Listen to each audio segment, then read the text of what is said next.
how it is that I don't really have anything negative to report right now or anything to call out. There is some actual good news out there for a change, and it actually occurred, believe it or not, in the city of New York. Do you guys remember I did a video a while back on squatters, and then I did a video a while back asking the question if vigilantes were on their way back? Well, there's been an update to one of those cases, and here it is. Team was first to report an accused squatter in Queens. Well, he was just in court, where the Queens district attorney just revealed charges. Our cameras were rolling when 35-year-old Brian Rodriguez pushed through a door and tried to re-enter a home that he claimed to be renting. The legal homeowner had changed the locks just minutes before, an act that she was arrested for at the time. 7 on your side, investigative reporter Dan Krauth was first to report on this case that has now gained international attention. He's outside the courthouse in Queens. Dan? Sandra, a lot of new developments in this case. Our original 7 Your Side investigation caught the attention of the Queens District Attorney, who launched her own investigation, which leads us here to criminal court today. The accused... And you're going to hear me bring this right here up a little bit later on in the video in another situation, but the more and more this crap goes to court, the more and more you're just simply draining the people who actually own the property. You're just draining them of their legal bills, making them almost pay extra for a piece of real estate that's already theirs. I mean, it's kind of jacked up. It's not just the fact that this guy finally got to court, lost in court, and now he's facing 15 years in prison, which, by the way, is not really prison when you think about it, because he's being reprimanded, I think, to a house, one of the houses that his family owns or something like that. And, of course, his ankle monitor. But still, though, things could change. So we got to get into this because, obviously, some good news has come out of that city. And, of course, that city, has got this issue with squatters. Now, guys, I've done a lot of videos recently about this topic and why it is that I think that the best cure for squatters is just something that, quite frankly, I'm not allowed to say here on the internet because I will get in trouble for saying so. But, of course, there was a case in Oklahoma where a guy chose to squat on another person's land while he wasn't home. And, of course, the homeowner, they decided to, let's just say, he decided to put some lead in him. I've just got to say it a very, very quiet way. Like I said, not condoning or anything like that. I know YouTube's terms of services will try to flag this video or something. I'm just saying that, look, that's actually what happened. And like I said, I can't advocate for it or anything, but just know that that actually happened. The point is this right here. In that case there, the state of Oklahoma just eventually just didn't prosecute the guy, and the matter was eventually settled. I want to say that they put it under the castle clause. I'll probably bring that up at a later date, especially when we make a bigger video on the overall topic of property rights. But the point is this right here. This particular individual, and I'm showing you guys some stuff here in the B-roll footage, not a whole lot. This situation right here was one that actually went quite viral. It went viral because the lady had already purchased the home, or excuse me, my bad, apologize. You got me thinking about the second half of this video. The lady in this video had relatives that lived in the house. They were her parents. They had passed away, and the house was actually willed to her. So while she was trying to get her stuff together to go move into said house and go ahead and take care of everything, a squatter was already on the land. They were already out there, and same said squatter wasn't just on the land. The same said squatter had also invited people to come stay with him, so that way they could completely tear up the apartment, completely tear up the place. By the way, the lights and water were still on, and they were taking advantage of that there. And, of course, those expenses eventually get transferred over to the person who owns the home, which in this case would have been the lady that you're about to be revisiting right now. You don't know the law. Yeah, there's laws. You shouldn't be trying to steal my house. Yes, you are. Our cameras capturing that standoff between an accused squatter and a homeowner last month. The video went viral. It even caught the attention of the Queens District Attorney, who decided to take legal action. Investigative reporter Dan Krauth breaking the big story, and here now with a development that happened late last week. So what's up now? Well, the Queens DA watched our investigation and launched an investigation of her own, which pretty much flipped the script on the story. In our original story, it was the homeowner who was arrested and taken away in handcuffs for protecting her own home. This time, the accused squatter was in handcuffs, appearing before a judge in court. Brian, anything to say about what happened today? Accused squatter Brian Rodriguez walked out of the courtroom with his head and eyes covered. But he wasn't camera shy last month when our cameras were rolling during a standoff he had with the homeowner. Adele Andaluro says Rodriguez moved into the Queens house she inherited in the middle of the night and refused to leave. So Adele, you're getting arrested right now? I'm being arrested. For what? For being in my own home. Police arrested her for changing the locks on her own home, something you can't do if someone claims to live there for 30 days. They later dropped the charges. And the Queens DA started investigating after seeing for herself what happened. We have the benefit of time, right? We're lawyers. We're not police officers. Yes, that right there was a clip about 1 minute, 27 seconds long. I played the old clip because, like I said, there was an update. So if the clipping of this video is a little bit wonky, there's a reason for it. It's two separate, well, it's not two separate stories, but it's two separate pieces on the same story. One that was released yesterday afternoon, and then one that was released later on in the evening. It was a little bit longer, where they actually talk about the law change and what's set to come. As I've said before, these types of people who come onto people's land, take their land without the new people coming in who've already paid for the land, or it's already been willed to them, or it's already theirs. These people love to run up the light bill, and not only they love to run up the light bill, they love to run up the water bill, and they love to post to stuff like, say, Zillow and all these other websites. They love to bring their friends in and rent the place out to them. Basically, what they're doing is they're taking advantage of said property and making money off of that without paying or handling any of the expenses. Now, me personally, I think that squatters' rights are just BS. They're bunk. I don't think you should get any rights as a squatter because it's not your property that you're squatting on. If anything, you're a thief, and you should go to prison as a thief. Hence the fact this guy, of course, is getting 15 years. But the thing that really baffles me, and of course, if you didn't already hear it there, because I've watched this thing 3 or 4 times, but of course, my memory is bad sometimes, at least as far as recent watching of something, especially before I get on camera. This same guy would eventually try to play the victim in this case. Let me roll this for you. Brian Rodriguez walking out of the courtroom with his attorney with a scarf wrapped around his head. He didn't want to answer any of our questions, but told the judge he's the victim of a scam, claiming he signed a bogus lease to live in a home that doesn't belong to him. A grand jury didn't buy it. Rodriguez is charged with burglary, grand larceny, and criminal possession of stolen property. A much different situation than when I last saw him last month. Our cameras were rolling when he had a standoff with the homeowner. Adele Andaloro says Rodriguez moved into the Flushing, Queens home she inherited in the middle of the night and refused to leave. Rodriguez called the cops on her when she showed up, and police arrested Adele for changing the locks on her own home to keep him out.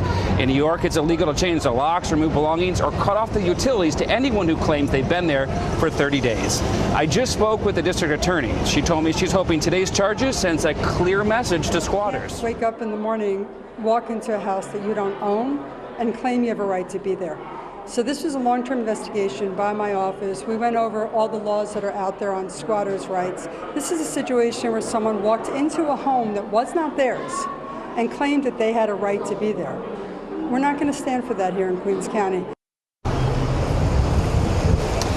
And check it out. Our photojournalist Brett Cohen captured these pictures of Rodriguez in the courtroom just a few minutes ago. As we speak, Rodriguez is being fitted for an ankle monitoring bracelet, and a judge told him not to come anywhere near Adele or her home. But the story doesn't end here. Prosecutors say he's been renting rooms out in that home to other people to make money. So the home is still occupied as we speak.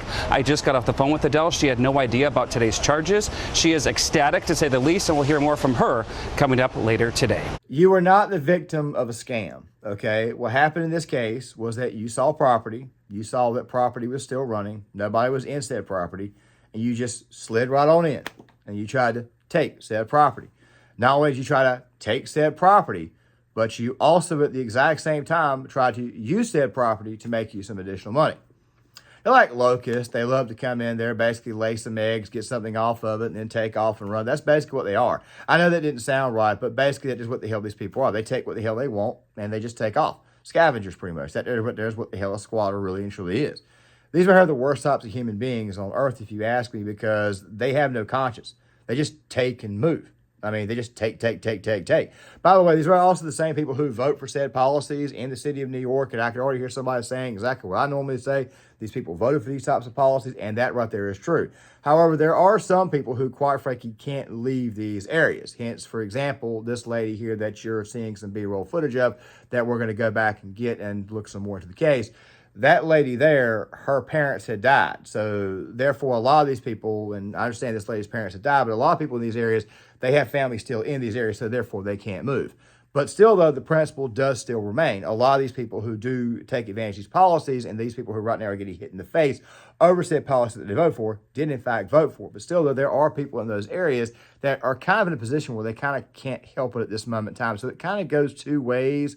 I know that this is kind of a departure from previous content, but when I talk about when you get what it is that you pay for, basically what I'm saying is that if you voted for the extremely soft on crime policies and you live in the city of New York, then therefore you get what it is that you vote for, where it is that if you own a piece of property or if you have family that lives in nearby Flushing or an area that's not exactly located in the city, yeah, you got to go over it. You got to take care of that. Obviously, is something that, quite frankly, you could not foresee happening.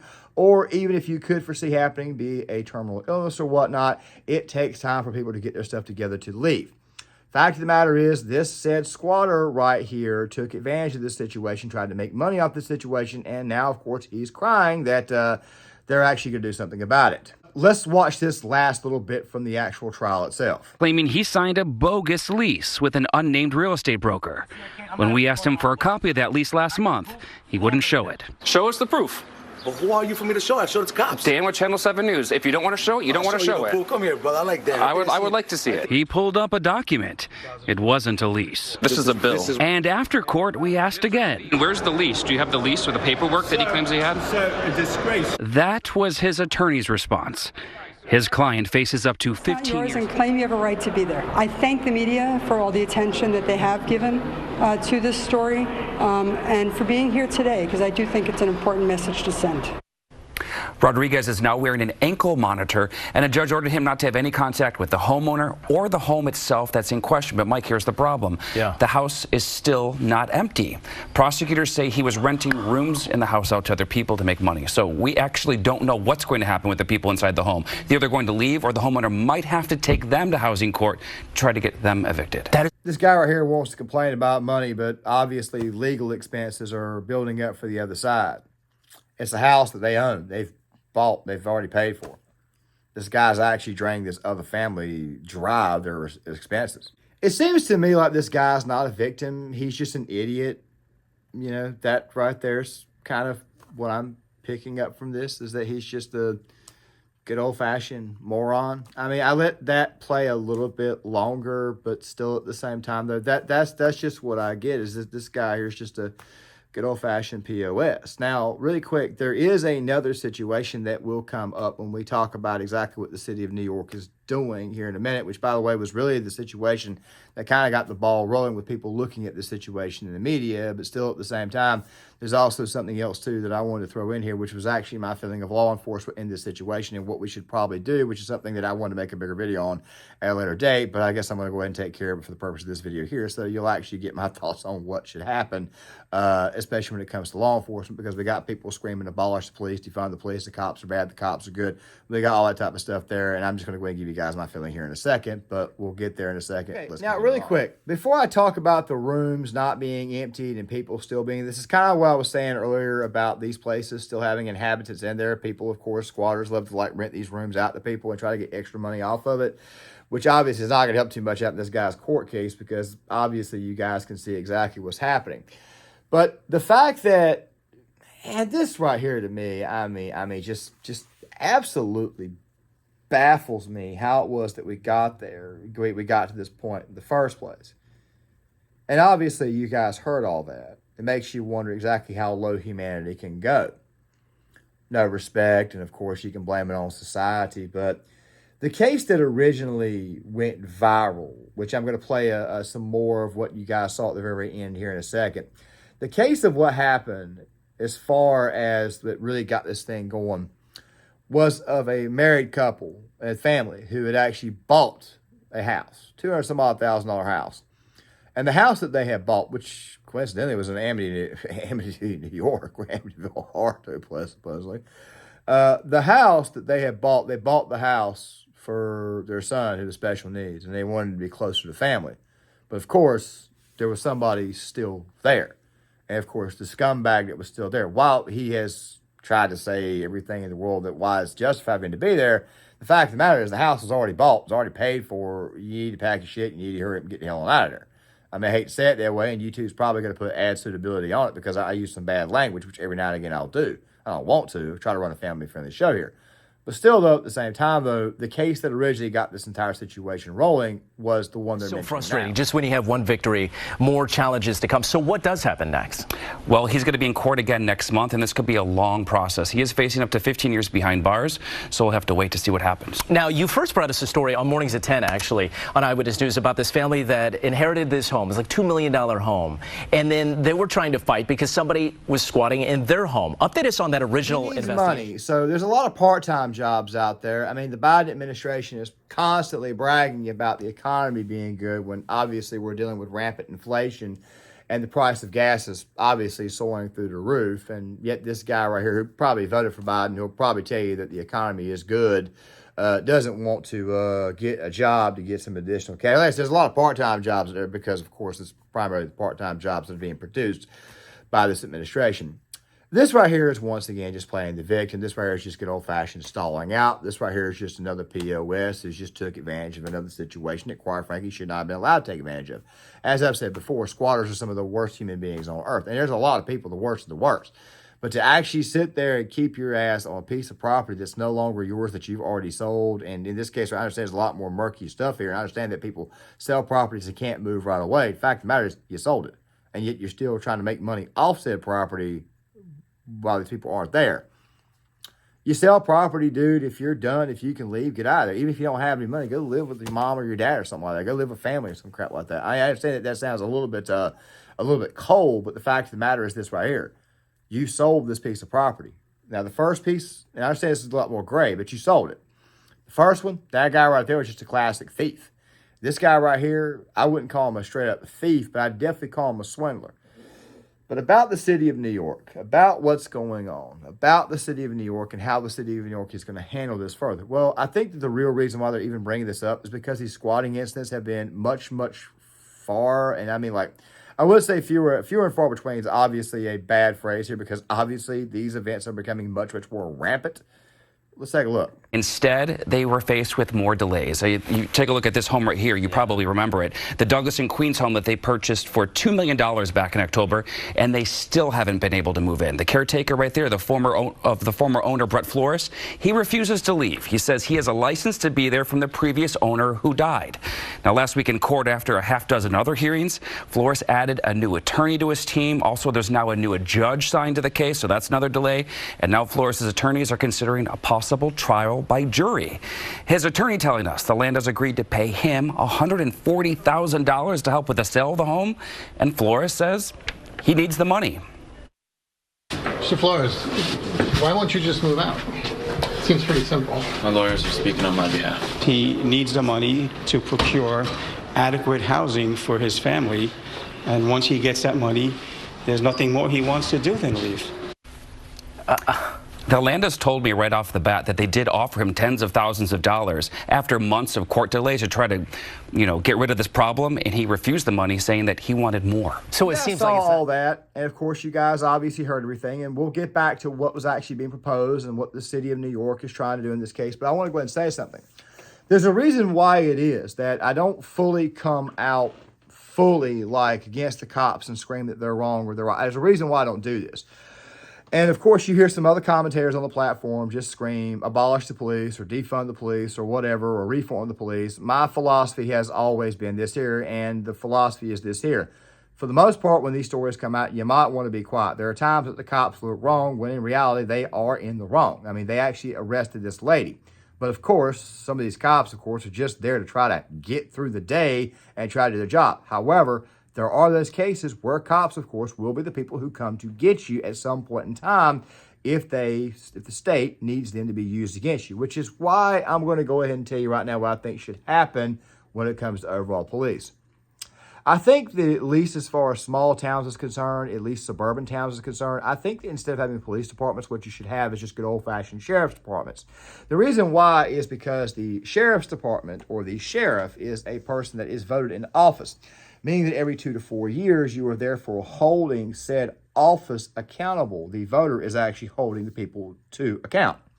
Bigger cities is a little bit different, and of course, you've obviously got EMS, fire, and all that type of stuff there. That's another conversation we'll have another day. But that was my chief issue with the defund the police crowd, was they didn't seem to understand that when you try to defund the police, what you're actually doing is you're also cutting off fire and EMS too, because the first thing that fire and EMS ask before they go to a scene is the scene secure? Well, law enforcement would be need to secure the scene, so by defunding the police, you're putting Uncle Joe, or you're putting Grandma Marie, you're putting them in harm's way if something happens to them that's health related.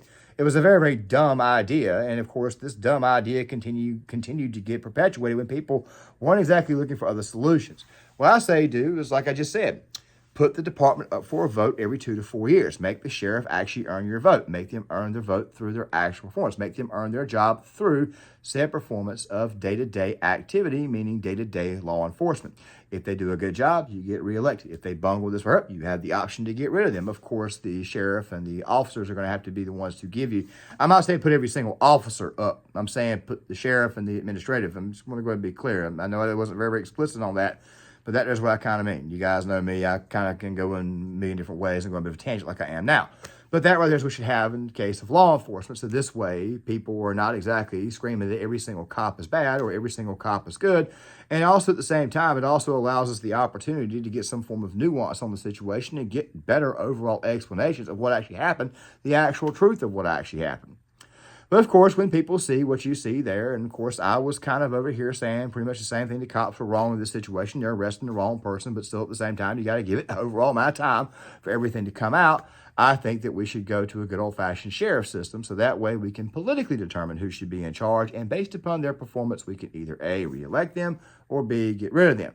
But with that right there being said, let's now get to what exactly the city of New York is proposing. Your largest investment is your home. That's your largest investment. We have to get rid of the 30-day rule. The 30-day rule is insane. 30-day rule is where it's at, because once someone says they've been there for 30 days, you can't change the locks on them, you can't turn off the utilities, and you can't remove the belongings, or you could be arrested. That's the situation we're faced with today. Yeah, so frustrating. I know you are still fielding people reaching out to you, messages and calls and all of that. We have about 30, 45 seconds left. Remind people, if they're in a situation where they're owning a piece of property, they expect to be away from that property for maybe those... Now, you guys obviously heard that, and I don't think that Mayor Eric Adams' words are worth anything, and obviously progressives are going to try to put a stop to it. So I'm not going to sit here and say that this right here is something that's going to happen overnight, meaning that they're going to change the law. But it does seem to me like it's a good start, and I think if you continue to put public pressure on this, eventually the people will, in fact, actually do something. However, I do need to give kudos out there to ABC7 New York, because they're obviously the ones that got this story out there. It went viral. Of course, they did a piece on this, and obviously some people are beginning to move. So win for the homeowners, win for the good people who live in that city, win for the people who obviously are trying to get out of that city. L for the squatters. It should be an L for the squatters. You people are scumbags. You people are terrible. I hope you people sit, I'm not going to go too much further. I don't want to get mean or anything like that, but obviously you guys know how I feel about squatters. Please tell me what you guys think in the comment section. Let me know. Let me know if the city of New York made the right decision in this case. Let me know exactly how you feel about squatters. Please hit the like button. Please subscribe. Please share the video. Please sign off in the comment section. And I'll see you guys later.